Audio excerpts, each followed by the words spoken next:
Today we're going to talk about the top 10 things about Fender guitars that you probably don't know. In fact, we're going to correct some top 10 lists that already exist out there, so stick around.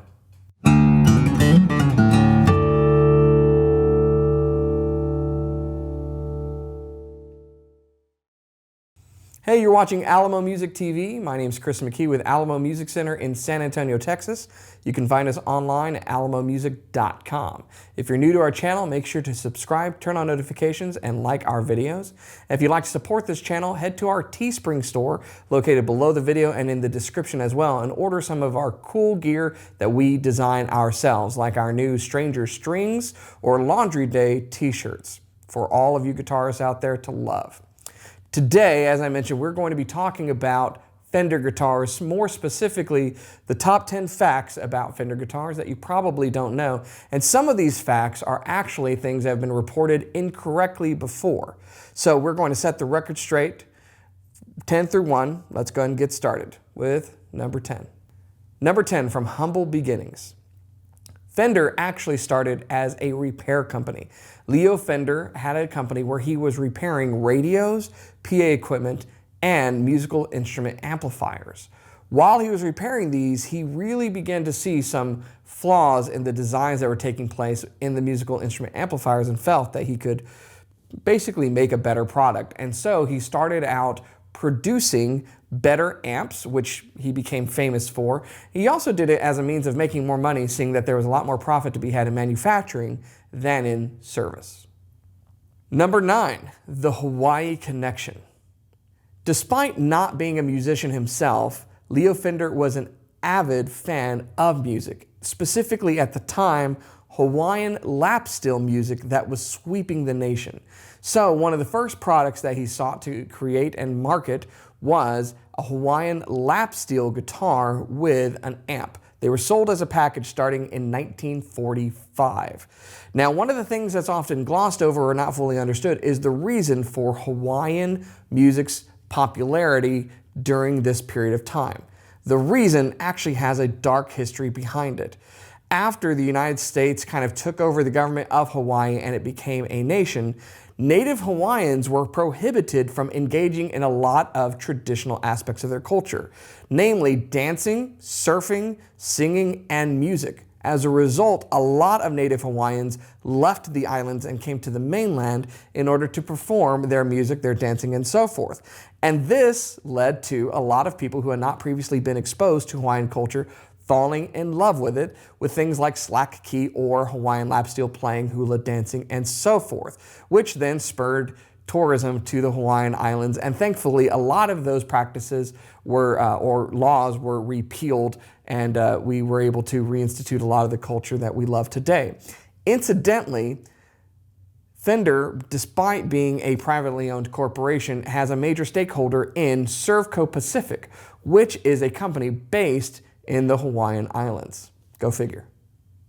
Number 8, the Jazzmaster and Jaguar guitars were supposed to be upgrades. That's right, in 1959, Leo Fender and the Fender Guitar Corporation released this, the Fender Jazzmaster. It was really a new take on guitar design language, just like the preceding Stratocaster had been, featuring an offset body, additional switches, and an entirely new pickup design that was made to appeal to jazz guitar players. Unfortunately, with jazz musicians, the guitar was a complete failure. Thankfully, it found fans in the surf rock that was becoming popular at the time.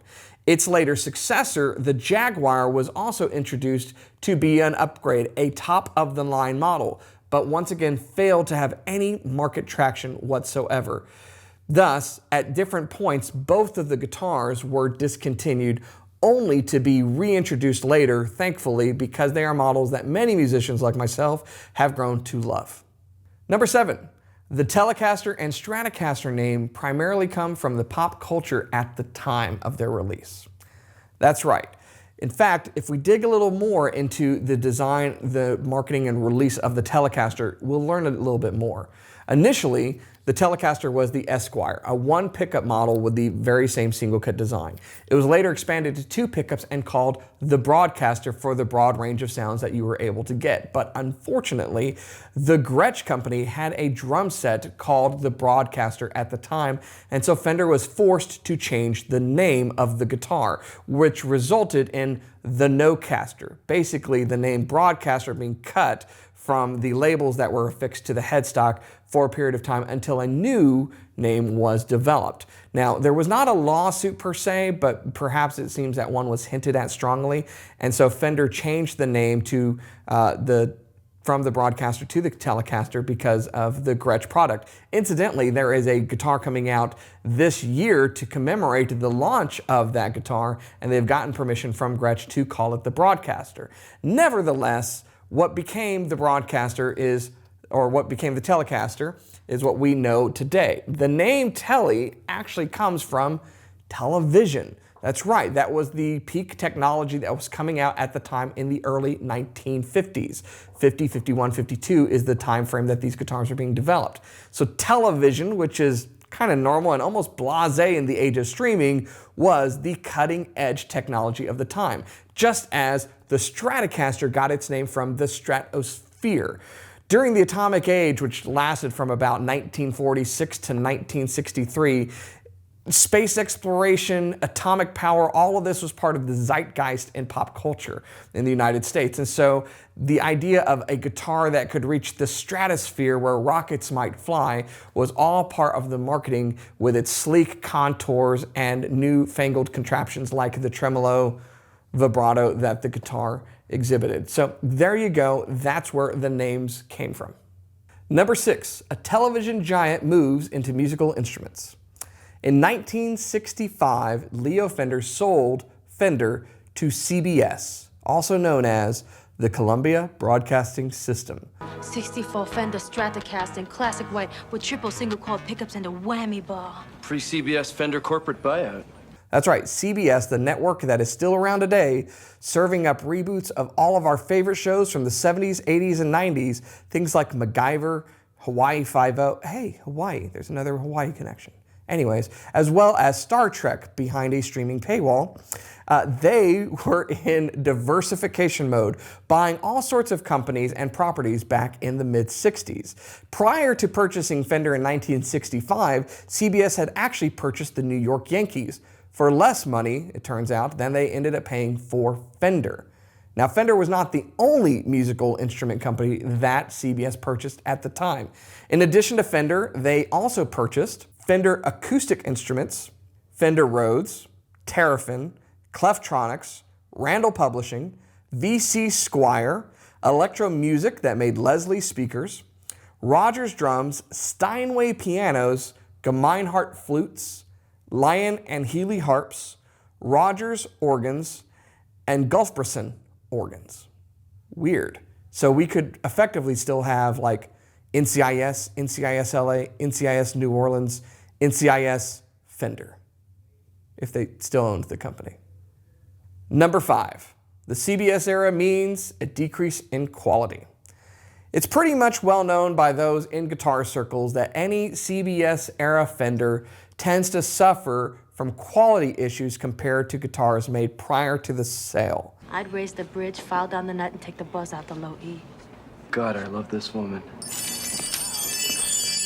That's because, due to accounting needs, cost-cutting efforts were made in the design and production of the guitars. A number of design changes took place, some of these having nothing to do with the betterment of the instrument and a lot to do with marketing. For instance, the big Strat headstock. Why was this headstock increased in size? So that the bigger font for Fender and the large scrolling font for Stratocaster could be seen easier. During this time, we also saw, among other changes, the silver face amps, where the control panel for the amp was replaced from black to a silver face on the front of it, making it more recognizable on stages around the world.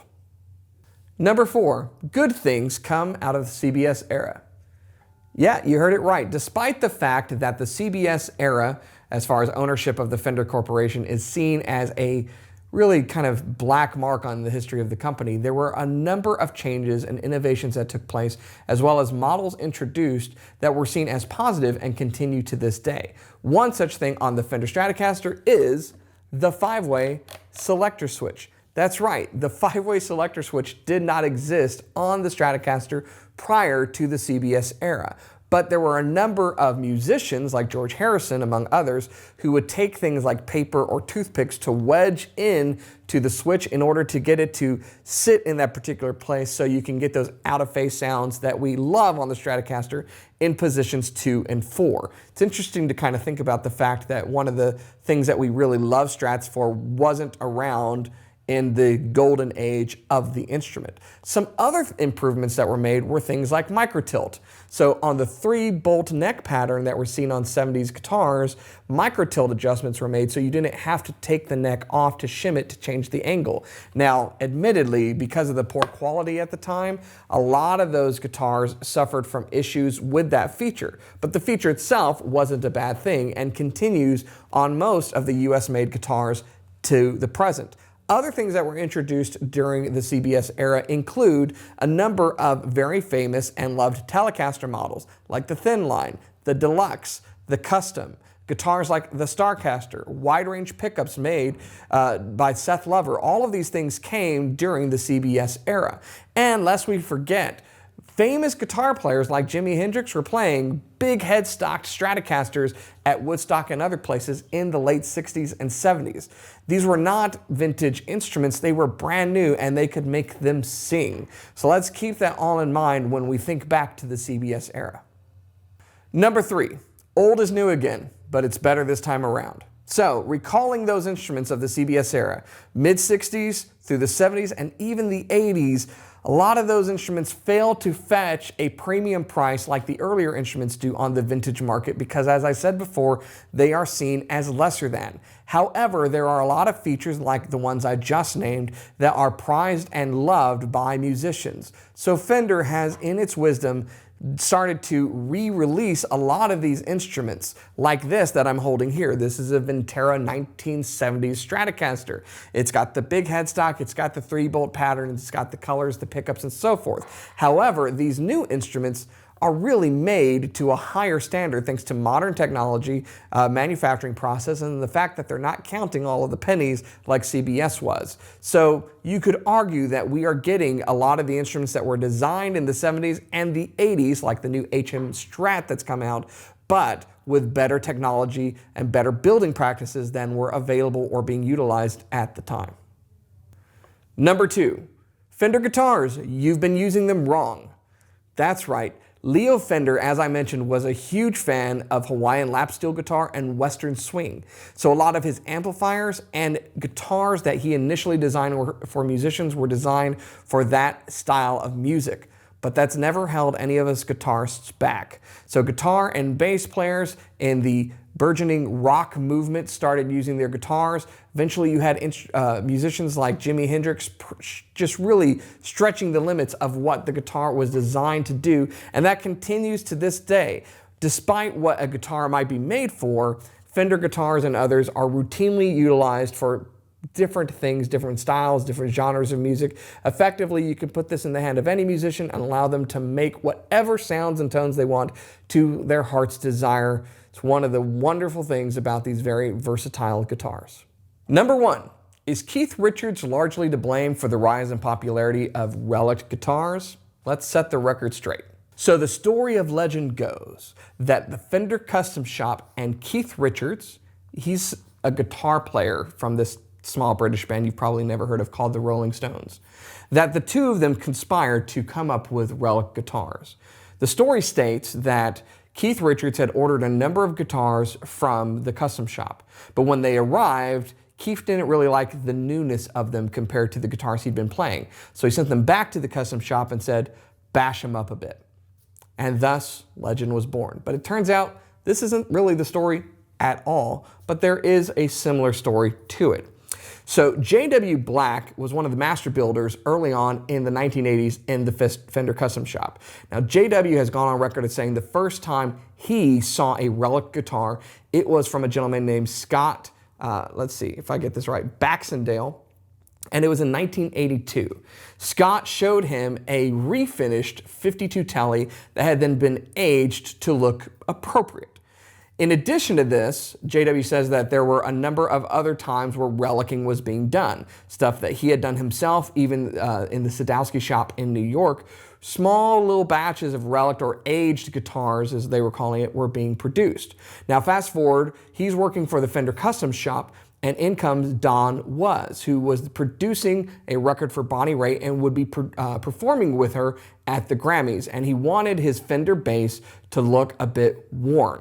And so they undertook the work in the Fender Custom Shop. That was the first time the Fender Custom Shop had done any relicing, but they then started producing relic guitars for other artists, and eventually the craze took off. So love it or hate it, it's not Keith we have to blame, but some other people, eventually JW and Don Was. But given the music that he's produced over the years, we'll go ahead and forgive him for that. Not to mention, the look may wear on you, but the feel of a relic guitar really is fantastic. You should try one.